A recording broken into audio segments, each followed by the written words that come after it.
Morning, everybody, and welcome to another edition, the April edition of God is in Control.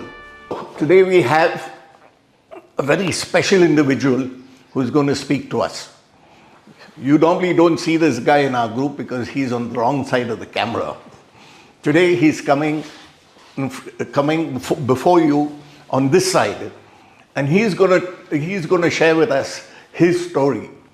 He's probably the youngest speaker we've ever had here at this podium in all these 15 years.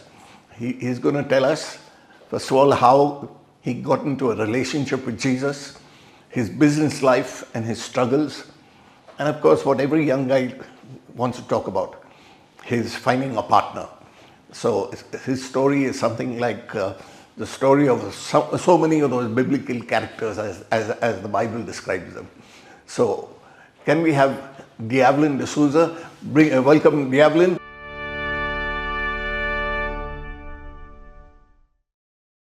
All the best. Good morning, everyone. I hope I'm loud and clear. And it's been a good 5 years that I've been behind the camera with GIC, and today I'm this side of the camera, so I have a lot of mixed feelings, but I'm just trying to control them and keep it together. So I think most of you all know me just as Deavalin, the one who gets GIC to everyone sitting at home and enjoying this meeting. So I am Deavalin David D'Souza, the co-founder and owner of Dadsons, which is into events, media and marketing. So my company Dadsons has two meanings, as the name says, Dadsons. One is an earthly meaning and one is a spiritual meaning, which we will get into shortly. So before Dadsons could even start, this goes way back during my early engineering days.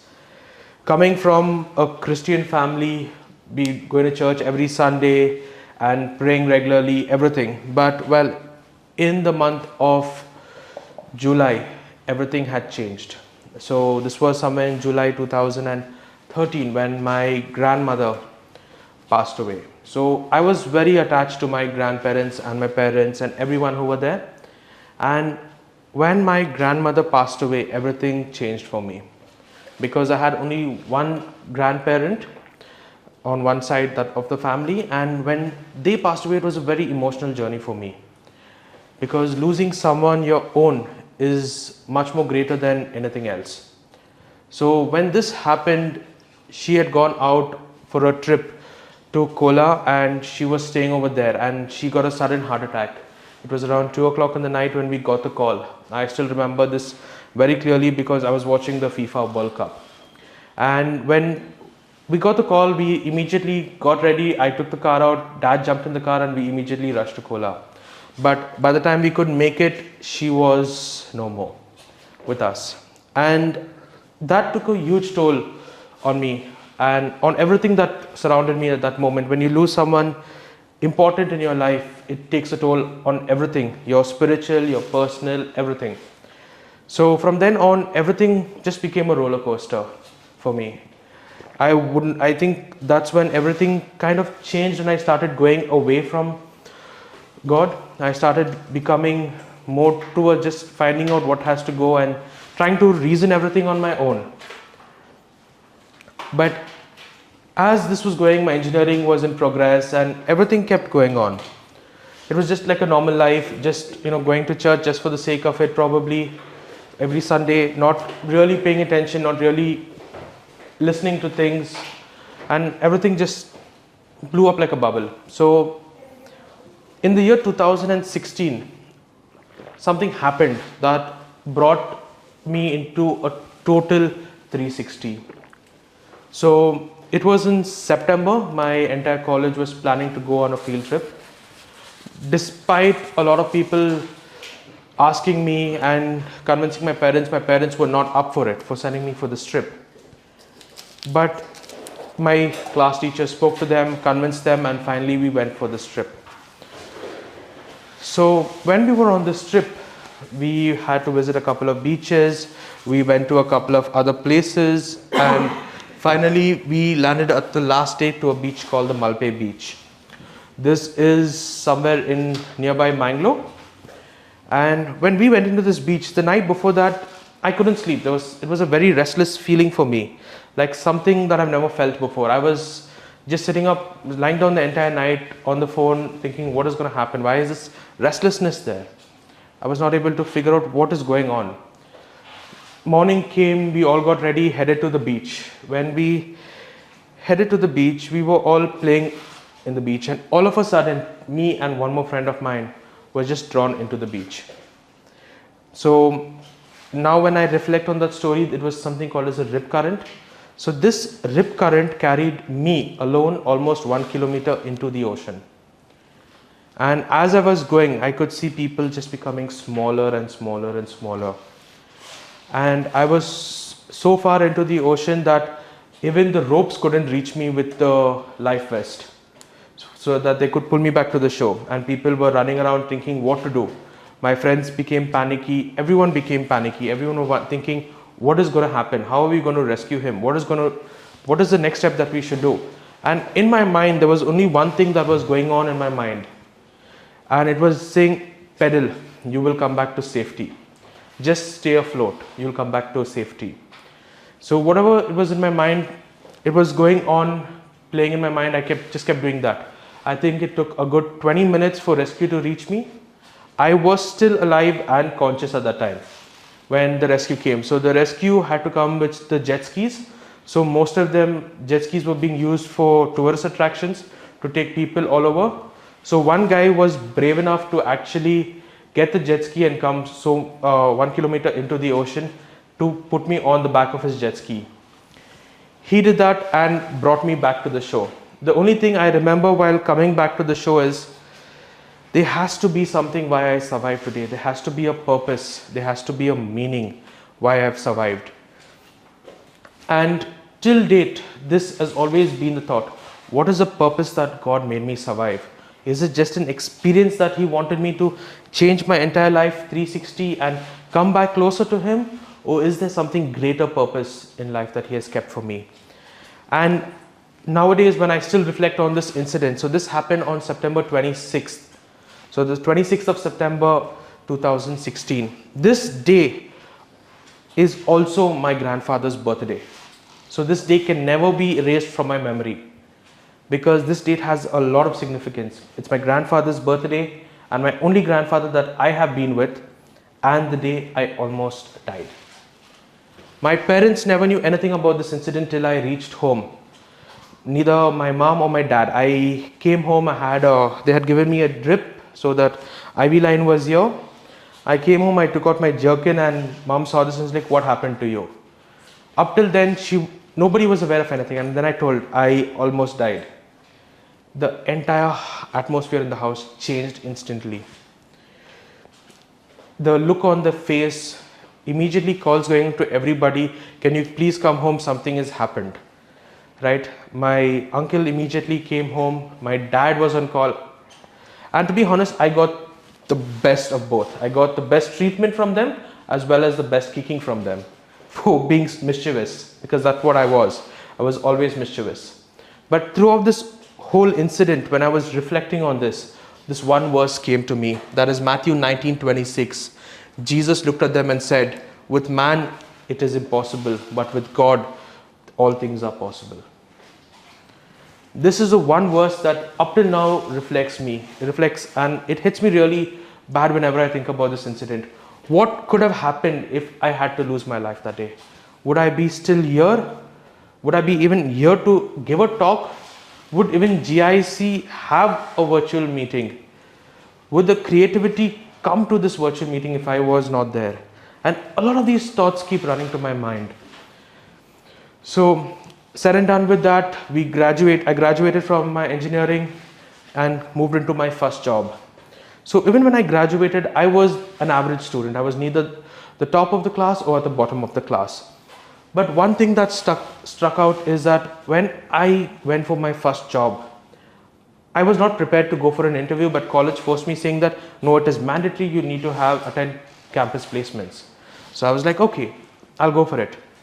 I was not interested, so I didn't even bother to prepare a resume. I just walked in for the meeting with the backpack with no books in the bag, Just sit there, I'm like, okay, first round I'm going to go and I'm going to get out. There was no resume in hand, nothing. I just walk in and I go and the first round is group discussion. They put me in for group discussion, we clear it. We move forward to the second round. The second round also I clear it. I'm like, what is happening? Why is this happening to me? I couldn't answer. I couldn't think about what is happening also, and moved on to the next one.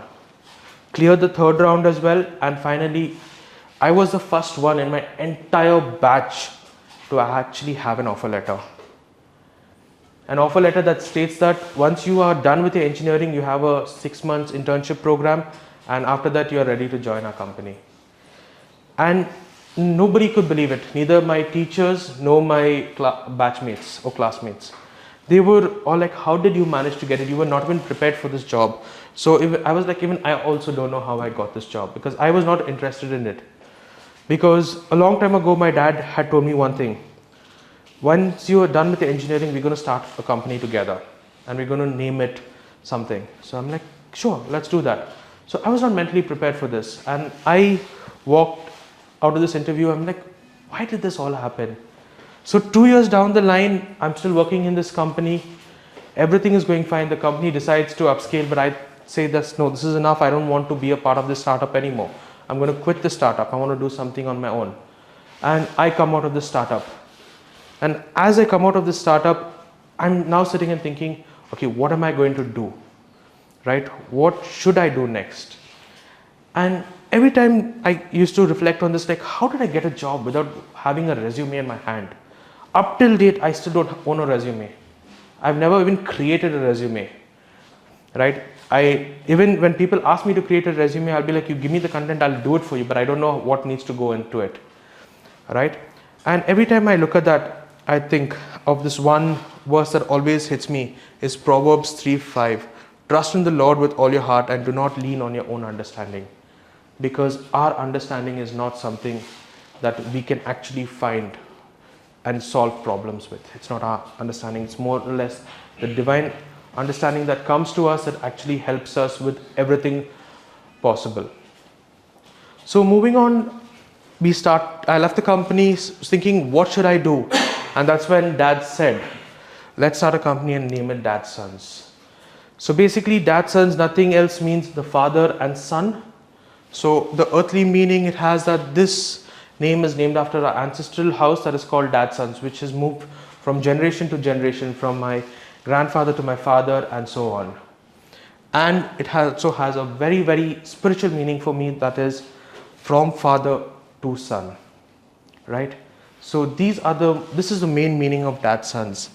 And how did it all start? So it started with nothing in plan, no intention in mind to actually start a company, but it all started with creating small YouTube videos and posting it up on YouTube. As I was posting these videos on YouTube, people started seeing my work, and people said, why don't you actually start creating content for us? So I'm like, sure, I'll be interested in creating content. And we started creating content. And in the meantime, I was very much into events. We worked with a lot of big event companies. We did a lot of big events for them. And my event network was also growing. So once we started with the media work, everyone started liking the work, what we're doing, and started calling us back for more work, right? And also events were growing simultaneously. So this is how we got into events and media. And then as time changed, our media content evolved more into social media management, creating content for social media platforms like Instagram, Facebook, and everything. So gradually Dad's Sons started to grow. It started to grow from a small bedroom to upscaling and getting the best equipment possible for us to do our job better. Investing a huge sum of money to procure the equipment, get the equipment out, and start using it to create better content and improve our quality of work.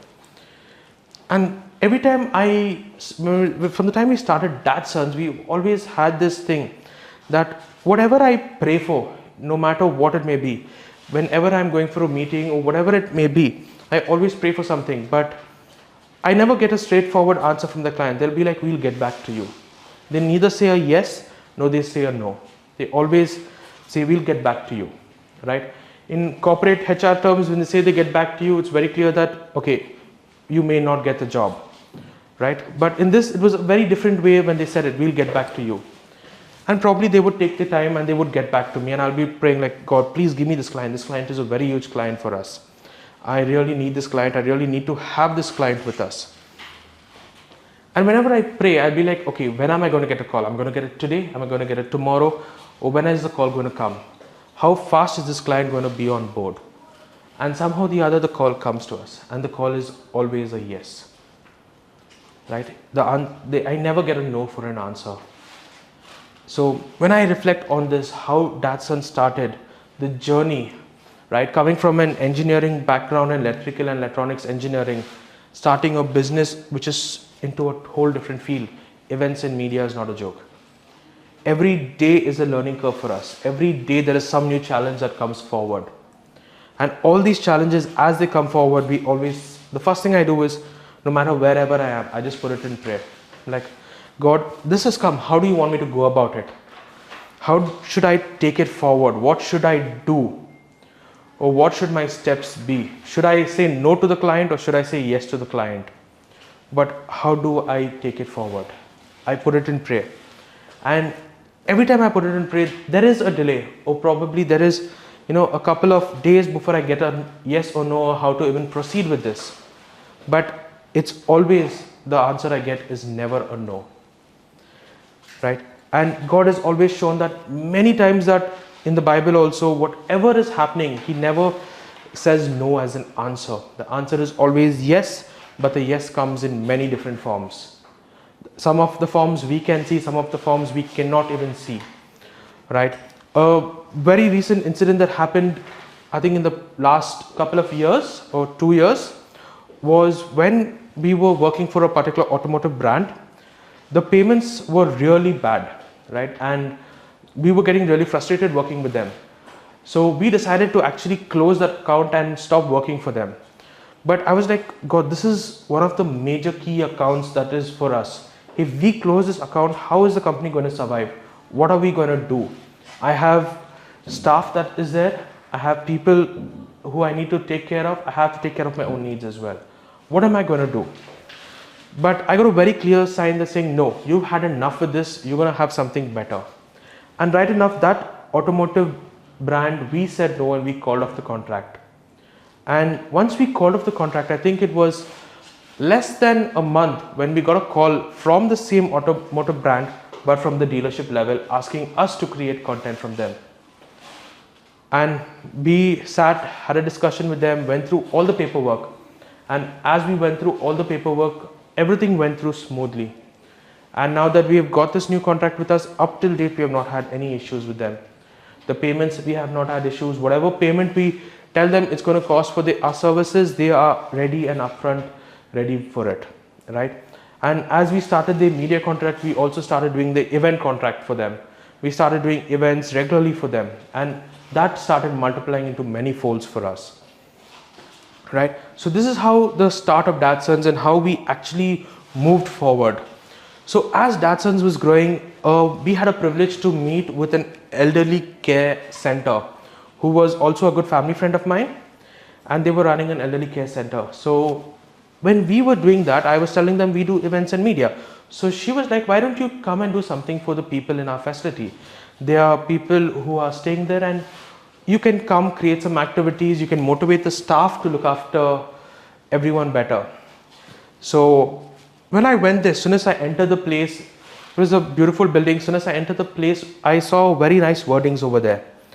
And the wordings goes as, we don't work, they don't live in our workplace. We live in their home. This is what the staff had actually written in that old age center. Very deep and insightful meaning it has. It says that we are not here to work, but we are living in their home. This is what the meaning is. So as we went over there, we got introduced to the staff and we started working with them. We created events for them. They Founders Day, they graduations for the people who were working. We had award ceremonies. We had team building activities. We had activities to engage the old age people as well. As we were working over there with them and as we were interacting with them, something very unique happened over there, right? So I happened to meet one of the head nurses over there, and she was a very shy person. She would, anytime I used to go up to meet her, she would always go in the opposite direction. And it would actually, make it difficult for me to actually conduct any event or do any work, right? And this, we never actually took it too serious. I didn't take it too serious, and we were just going with the flow. So as we were talking and getting to know each other, we never exchanged numbers for the initial 2 or 3 years maybe. We just kept meeting whenever we go there. And all of a sudden, one day I go there for an event and they're handing out certificates and talking about everybody, and all of a sudden we start talking and we exchange numbers, right? We didn't plan on doing it. We know each other for 2 years or 3 years before that. We didn't plan about anything. We just exchanged numbers. And once we exchanged numbers, immediately we started talking more frequently on phone, right? We started getting in touch with each other more frequently on phone, and immediately within a week's time, everything changed, right? I spoke to my parents and told them about it. My parents were pretty much excited about it. Finally my son's found somebody, right? Because I was always focused on building my brand or concentrating on work. I would never take anything of this too serious. So as this started growing and as I went to this place, this connection was very different. And every time I pray about my partner, would be like, God, no matter who I get in my life, I just don't want them to have too bad qualities. I don't want them to be into drinking and smoking, because I'm not a person who does that. And I don't want them to be into that. And with this generation, we find a lot of people that are actually getting into these bad habits, right? But thanks to God, I actually found a person who I was actually looking for, a person who doesn't drink, a person who doesn't smoke, and also a person who's very spiritual as well, right? So as this all started growing and everything started coming forward, I was like, okay, what is happening? I was not prepared for any of this to happen so fast, right? But within weeks, everything started changing in my life. Everything overnight just changed. And right now we're going to get married very soon, and I don't know how this journey is going to be forward, but I know whatever isn't planned, the answer is never going to be a no for us. Whatever we pray for, the answer is never going to be no. It's going to take time. It's going to be a long journey also. It's going to be a long wait, but the answer will never be no.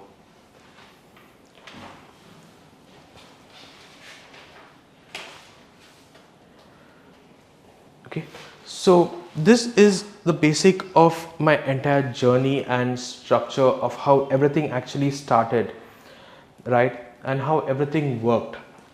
And whenever I think about this, the answer is never no. And whenever I'm reading any verse in the Bible or reflecting on any stories in the Bible, this is a very prominent theme in it. If you look at Moses, when he reached the Red Sea, right, there was no option for him to go anywhere, but God told him, pray. He prayed and the sea split apart. God didn't tell him, no, you're going to be stuck over here. No, he didn't say that. He said, pray, and the sea will be split apart for you. So there are many such examples you find. Even when David and Goliath fought, David prayed before going for the fight, and God told him one thing: don't worry, go ahead. God didn't tell him, no, I'm not going to do this for you, but I'm going to do something better for you. Right? So this is a very, very small testimony of mine, and hopefully I also get a chance to come back sometime later and have much more of a testimony to talk and plan it out and see. So the answer, whatever your prayers may be, your answer is never going to be no. You have to be patient, you have to weather the storm. But no matter whatever your praise will be, you will get it in abundance, and your answer is never going to be no. And during our family prayer time, a very particular verse stuck out to me, a verse that was always a part of from my childhood, is Matthew 7:7. Ask and it will be given to you. Seek and you will find. Knock and the door will be open to you. Right? So this was also one of the famous verses of my mom. Whenever we were praying, she would always quote these verses whenever we were praying from childhood, and this up till date has a very profound meaning in my life. No matter what you want in life, ask for it and you will seek it. Search for it and you will find it. Knock at the door and the door will be opened for you. So this is my very small testimony. I hope I've done a good job with it, Greg. Perfect. Perfect. Okay. Yeah. It's very small, I said. Okay. Thank you, Deavalin. It was small, it was truthful, and it was simple. There were no embellishments and nothing. Very good, we are grateful to you for that. And I think we'll now turn it over to Q&A. Anybody has any questions to ask? Maybe you could go online first. Yeah? Yeah. I'll just hand over to Jochen, who will handle the Q&A session. Yeah, good morning. Good morning, friends, for joining us. Thank you very much. It's simply amazing that we have all of you with us. And secondly, it's also amazing that we have a young gentleman here to share his testimony. GIIC's objective has always been to call and invite younger speakers. In this effort, I think straight away we got the youngest. We have had youngsters in the past, but here we have Deavalin. And before we go further, I'm sure you can ask a few questions that encourage this young man, who is also the director of a startup. You've heard the testimony. And there are many takeaways from what he says for people who are already in startups. I wish we had youngsters. Nevertheless, you can always transmit this to many of our youngsters. So I think Noel Sikweram has put up his hand. So kindly ask your question, Noel. Yeah, go ahead, Noel. Yeah, go ahead, we can hear you. Okay, perfect. So thank you, Deavalin, for wonderful testimony that you've given. You praise God for all the blessings that He has poured out on you and your family and in your business. I can see that the blessings have been that you have shared in the testimony is a lot of blessings in the materialistic world. It is in terms of success in your career, in your business, with your customers, and now with your life partner. Thank you for that, and praise God for that. You spoke about, and the question I'm coming to is, we are interested in hearing more on the success that you've had, growth that you've had in your spiritual journey. You talked about a breakthrough post the incident at what age. Could you talk a little more on your spiritual growth, which can be useful to us as well? Thank you. Thank you, Noel. So now to Deavalin. So thank you, Noel. That was a good question. So coming back to my spiritual growth, I was always been a person from childhood who would regularly go to church, regularly attend masses, right? But I think this 5 years time was when everything actually changed for me. From the passing of my grandmother to this Malpe Beach incident, everything actually changed. I was like, okay, what is happening? My grandmother's gone. So why did God take her away from me? Being a kid, probably in his late teens, thinking like, okay, God has taken away her from me when she was the only grandmother that I ever had, right, was a very difficult thing for me to cope up as well, right? There are many people who lose kids in much early ages as well, or lose parents in a much early age. But for me, this was something that I was not ready for at all, because she was absolutely healthy, fine. She actually took a train and went out of station.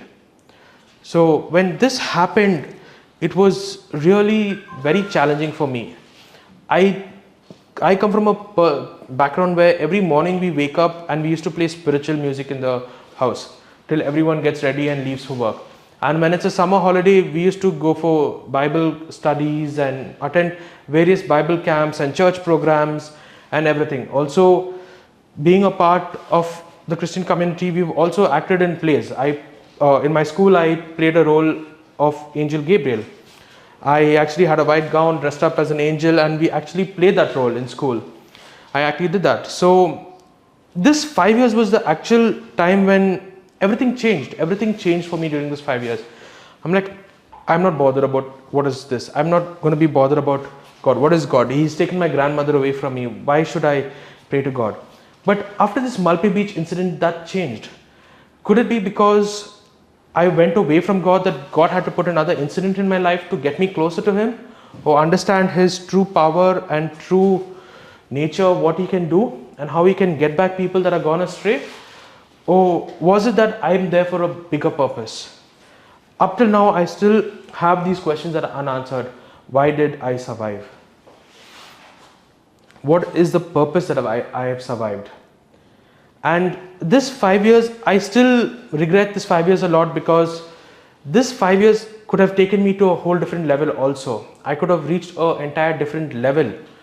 But because of this 5 years, I probably had a 5-year setback in my life as well. So I always learned one thing is keep God first no matter what. Right? A lot of the people in my generation don't even have a Bible. It's all on their phone. But I don't think that is a problem, because end of the day, the Bible is the Bible. Whether you read it physically or you read it on your phone, you're still reading the Bible. Right? It doesn't matter where you read it. It doesn't matter how you read it. If books can become digital, why can't the Bible also be a digital part of our life? If everything is moving digital, we also need to find ways to connect this and keep the digital part of our life also spiritual. We can't use the digital part just for entertainment purposes as well, but we can also use it to have a spiritual life as well. I hope that I was able to answer your question, Noel. I was looking at beyond the incident, after the incident, how was your spiritual journey? Okay, so that way, coming back to that, after the incident came back, I think it was roughly 2 weeks I was at home. I didn't go out anywhere because I had to regain my energy and I was on medication and all that. But then gradually I started going back to church, started paying more attention to understanding how the church is functioning, what are the key aspects that are there in the church, right? I started getting into more interested into finding out what can I do as well, and how can I start helping the society?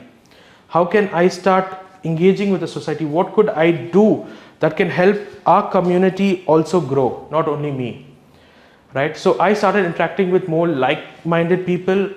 In this journey, I also found people who have had the same incident at Malpe Beach. They also were drowned and they also were survived. I've survived the Malpe Beach incident. And how did they recover? Their journey also. And the best part is the person who survived Malpe Beach incident along with me drowned on the same date a year before me, okay, and was born on my birthday 5 years before me. So the connections for that was very, very different, and we had to bridge these dots together, and we started. And for me, it was nothing but going back to church and actually listening to what is happening in church, understanding the gospel, understanding the message that the priest is standing and giving out over there, right? There were certain messages that actually started growing and started hitting me. I think during this time, one message that stood out from one of the priests was about the Chinese bamboo. It takes you plant the Chinese bamboo and you water it for 5 years. There is no growth at all in it. It's absolutely same. But in the 6th year, the bamboo grows to a phenomenal height. Right? So understanding this, and I've started working with people and started getting involved with the church. So after this incident, I actually got involved in one of the biggest church carnivals in Bangalore. That was called the Holy Ghost Church Carnival.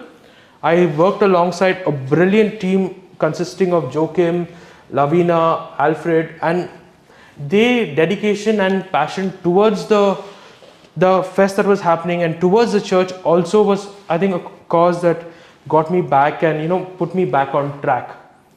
Kept me that, okay, there is something that we cannot fathom. There is something that is actually more powerful out there, and God is always in control, no matter what you do. However stray you go, He found a way to get me back on track. He's going to find a way to get the remaining others back on track. So I would say this overall incident after this was just got me closer to church, understanding what the church is in more detail. Right? The church functions on something called as a canonian law. I didn't know about all this before that, but once I started, understanding Catholicism, I would say, I started, getting curious more and more to find how does the church function, what is happening behind the scenes, how does everything work, right? And post that journey, I've got involved in a couple of convents and congregations, and I've actually helped them achieve a lot of things in events and media. So the place which I said is the elderly care home, we still do events regularly and we do not charge them at all for that. It's a complete free of cost basis, right? Because this is something that I want to give back to the community. So I felt that it's not only getting blessings, but also giving back is something that I'm looking at. Thank you, Noel, for that. Is Noel okay with that? Noel is here. Thank you for that question, and thank you, Deavalin, for answering. I must mention that I must thank many people who have logged in today. Frank, and many of them are our ex-speakers, and I must thank them. I must thank all of you who have logged in. Bosco, Frank, I think, Smita, and who else? Many of our ex-speakers have logged in. It really encourages us because not only have you given us a lot of insight, but also you continue to support us. Thank you. So any more questions we will take, and before I ask mine to Deavalin, so I will take other questions. Please ask, just put your hands up. I think, Noel, your question is answered? Yes, sir, thank you. Thank you, Noel. So anybody else with a question, please shoot. Unmute, just unmute and shoot.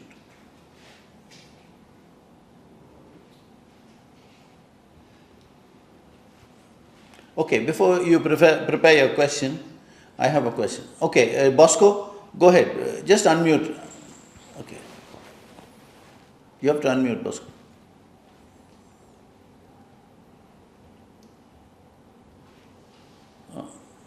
You haven't unmute. Shall I unmute for you? Yeah, I will. Unmute.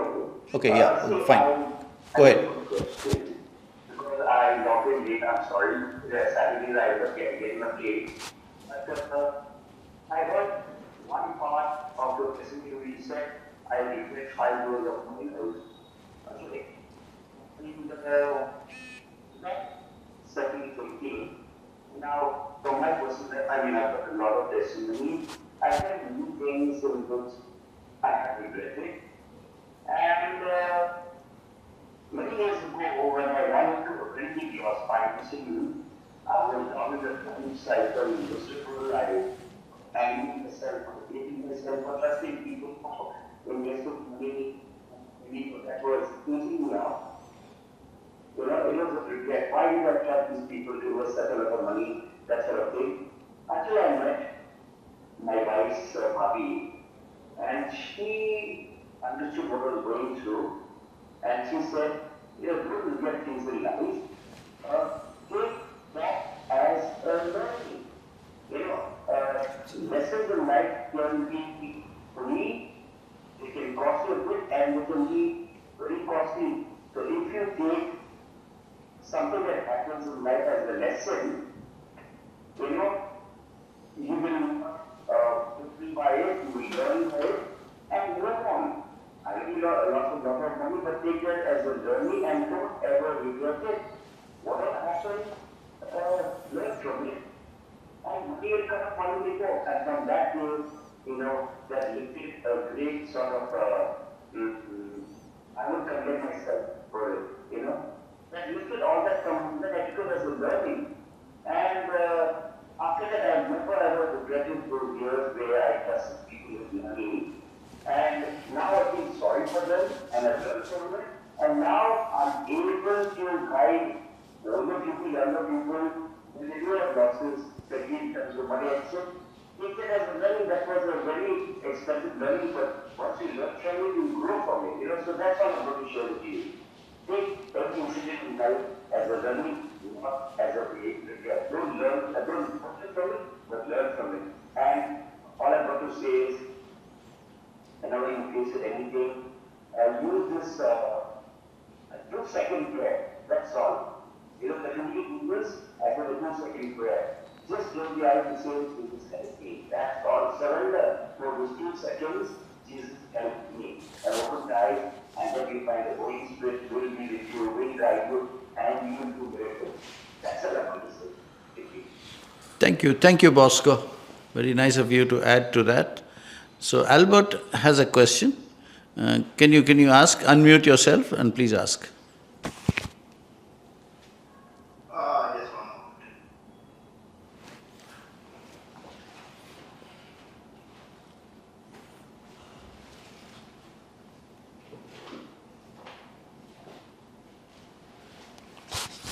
moment. Please unmute.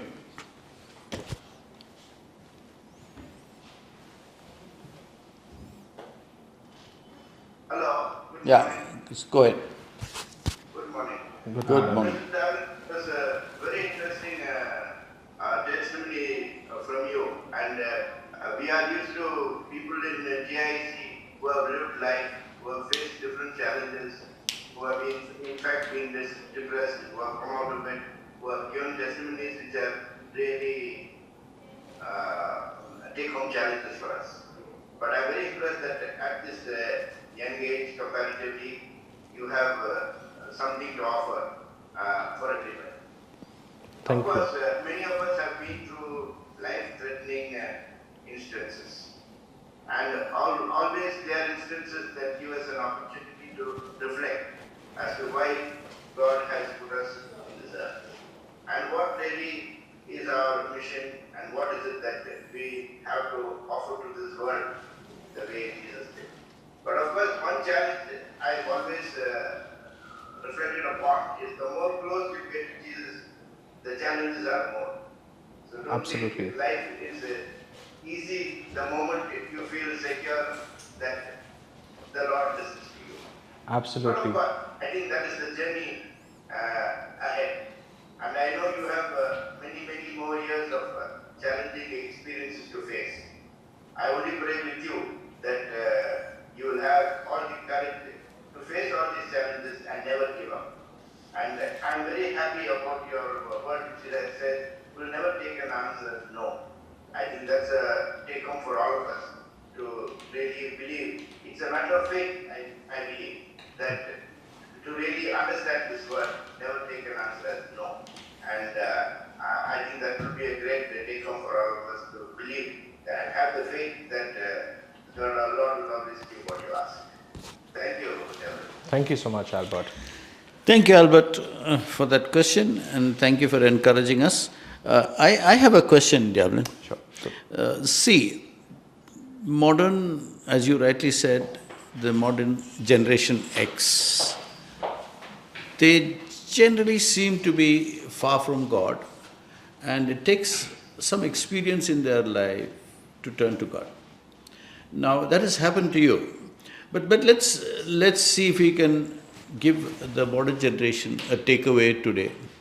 So, what would you suggest to, say, people 25 plus who are walking into life to face various challenges, and they're really skeptical, apprehensive to this very idea of God, or idea of Jesus, or idea of spirituality? They're churchgoers, I mean.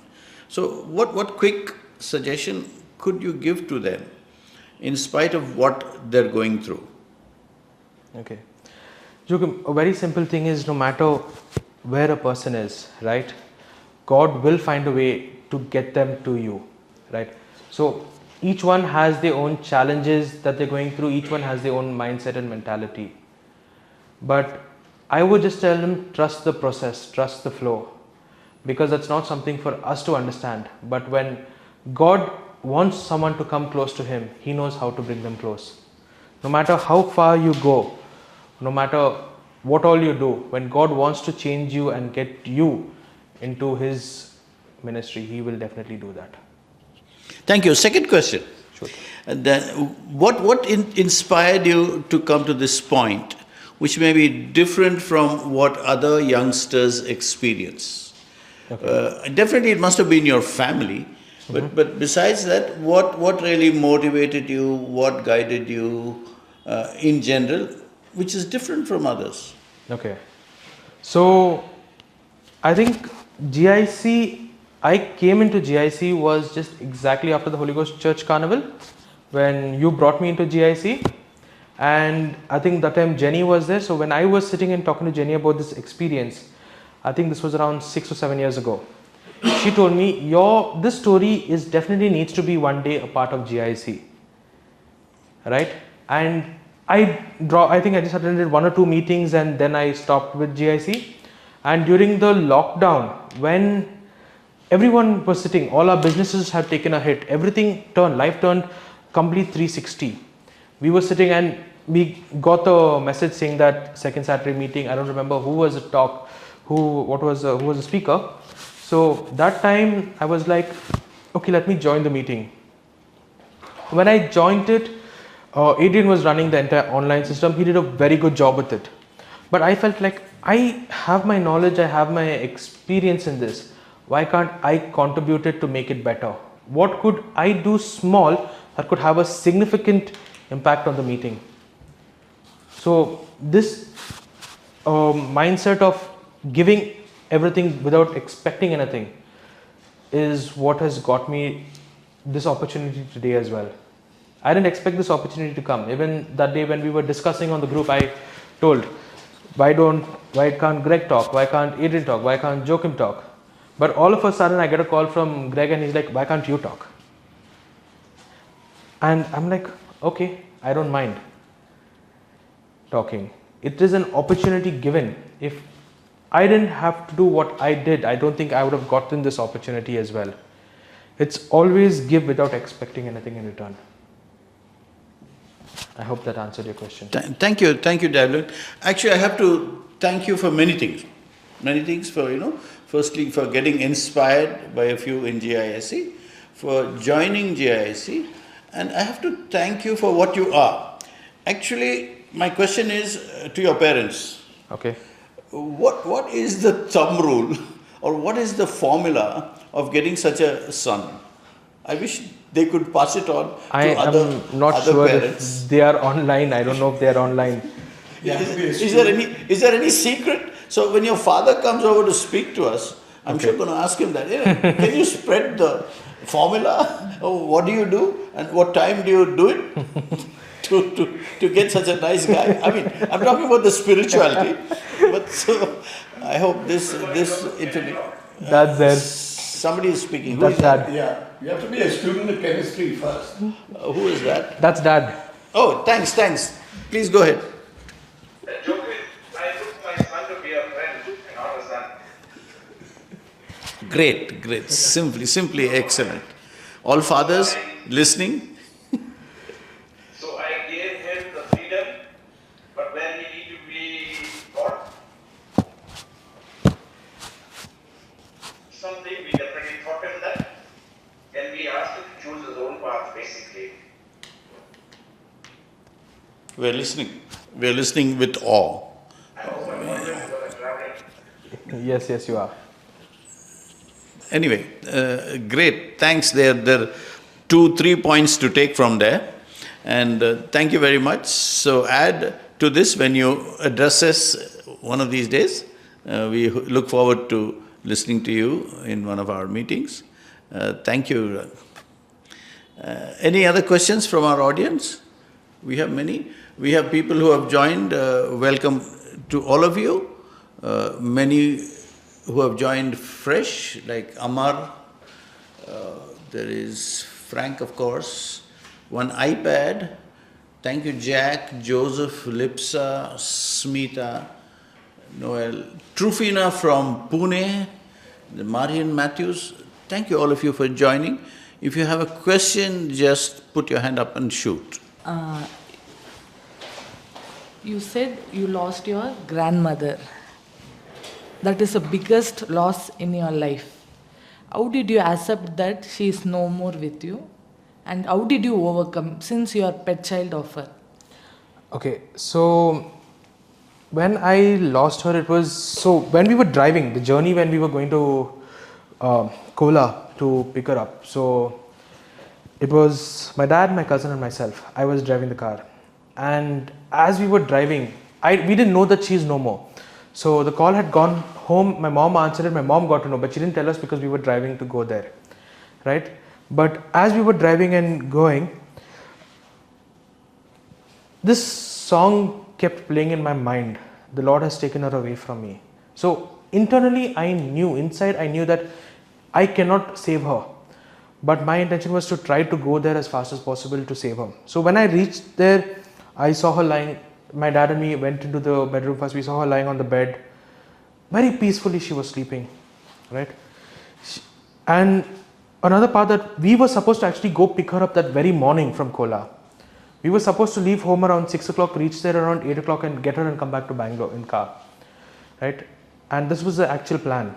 But 1 o'clock in the night we get a call saying that she's struggling to breathe and there is no hospitals nearby and we cannot do anything, right? So there was nothing that we could do to even get her alive back also, because we would need emergency care support, which we couldn't, which was not available at that point of time in Kola. So when I went there, I saw her like this and I'm like, okay, she is gone now, but what best can we do for her? What is the best? My dad and me had this one thought is, what is the best that we can do for her now? What is the best that we can do? How can we give her the best goodbye, right?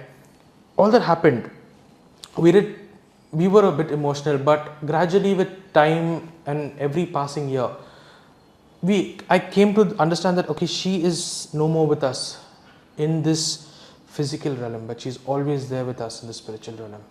One fine day we are going to meet her. And I'm pretty sure she's going to be proud of what her grandson has done.